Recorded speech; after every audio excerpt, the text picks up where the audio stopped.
സഭയിൽ ഇന്ന് കിഫ്ബിയെ ചൊല്ലി വലിയ വിമർശനങ്ങളാണ് ഉയർന്നത്.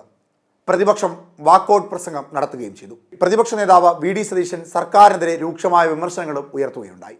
MLA റോജി എം ജോണിന്റെ മണ്ഡലമായ അങ്കമാലിയിലും പ്രതിപക്ഷ നേതാവ് വി ഡി സതീശന്റെ മണ്ഡലമായ പറവൂരിലുമൊക്കെയാണ് ഭരണപക്ഷ MLAമാരെക്കാൾ കൂടുതൽ കിഫ്ബിക്ക് തുക ഈടാക്കിയിരിക്കുന്നത് എന്ന വാദം സർക്കാരിനൊപ്പം നിൽക്കുന്ന MLAമാർ ഉന്നയിച്ചപ്പോൾ അതിനെതിരെ രൂക്ഷമായ രീതിയിൽ തന്നെ മറുപടി നൽകിയിട്ടുണ്ട് പ്രതിപക്ഷ നേതാവ് വി ഡി സതീശൻ.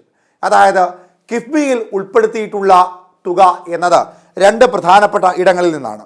ഒന്ന് മോട്ടോർ വെഹിക്കിൾ ടാക്സിൽ നിന്നും മറ്റൊന്ന് പെട്രോളിയം ടാക്സിൽ നിന്നുമാണ്. ഇത് രണ്ടും ഞങ്ങൾക്ക് വോട്ട് നൽകുന്ന വോട്ടർമാരടക്കമുള്ള ഈ നാട്ടിലെ സാധാരണക്കാരായ ജനങ്ങളിൽ നിന്ന് ടാക്സ് ഇനത്തിൽ കൈപ്പറ്റുന്നതാണ്.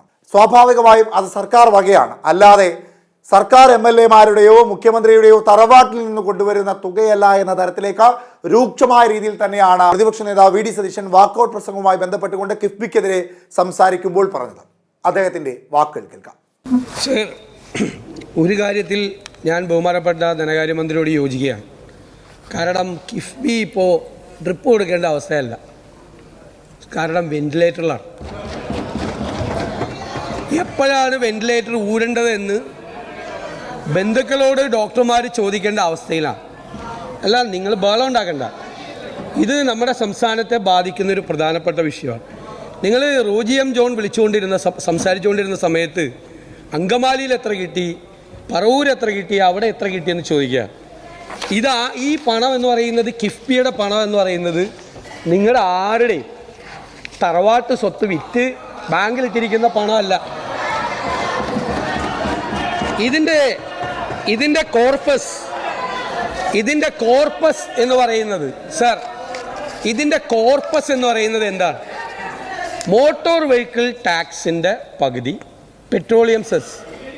സർ, അങ്കമാലിയിലും പറവൂരിലും കൊട്ടാരക്കരയിലും ധർമ്മടത്തും എല്ലാം ഉള്ള ജനങ്ങൾ കൊടുക്കുന്ന മോട്ടോർ വെഹിക്കിൾ ടാക്സും ഞങ്ങളുടെ വോട്ടർമാർ കൊടുക്കുന്ന പെട്രോളിയം സെസ്സുമാണ് ഈ പണം.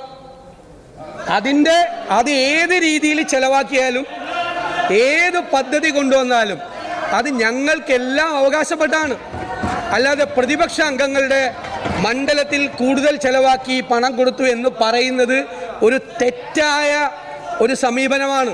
അതൊരിക്കലും ആവർത്തിക്കാൻ പാടില്ല ഈ സഭയിൽ. പ്രതിപക്ഷം കിഫ്ബിക്കെതിരെ ഉന്നയിച്ച ആരോപണം ശരിക്ക് കേൾക്കേണ്ട ആവശ്യകത ഉണ്ടായിരുന്നു എന്ന ഒരു വാദം പ്രതിപക്ഷ നേതാവ് ഉന്നയിക്കുന്നു. അതായത് കിഫ്ബിയുടെ മുൻപോട്ടുള്ള പോക്ക് മന്ദഗതിയിലാണ് എന്ന തരത്തിലേക്കാണ് പ്രതിപക്ഷം ആരോപണം ഉന്നയിച്ചത്.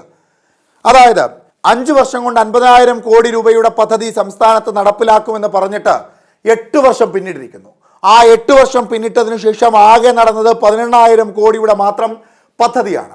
ഇത് ധനകാര്യ വകുപ്പ് മന്ത്രി തന്നെ തന്നിട്ടുള്ള രേഖകളുടെ അടിസ്ഥാനത്തിലാണ് പ്രതിപക്ഷം സഭയ്ക്കുള്ളിൽ ഉന്നയിച്ചിട്ടുള്ളത്.